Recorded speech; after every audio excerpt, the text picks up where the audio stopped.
Vous connaissez forcément ce bâtiment. L'ancienne sécurité sociale va avoir une deuxième vie. Le quartier de la cité administrative se transforme. 105 logements locatifs doivent sortir de terre. L'objectif est de limiter l'étalement urbain et l'empreinte carbone entre souvenirs du passé et projets du futur. Édouard Bouillot, Stéphane Tronceau.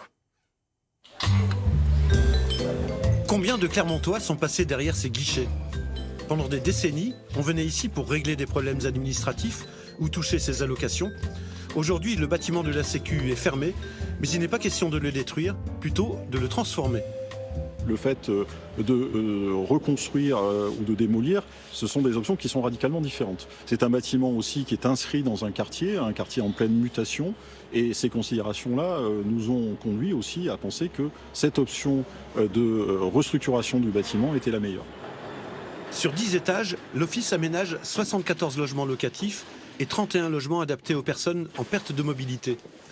Des guichets aux cuisines, des open space au salon. Comment faire du logement avec des anciens bureaux? Il a fallu tout repenser pour les architectes du Compas dans l'œil, l'agence en charge du chantier. Et voici l'espace séjour.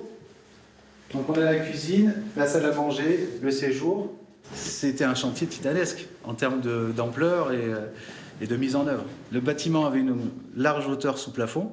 Donc on a pu faire des grandes baies vitrées et les ouvertures sur la façade étaient grandes. Donc on a pu profiter de ces grandes ouvertures pour mettre des fenêtres larges et lumineuses.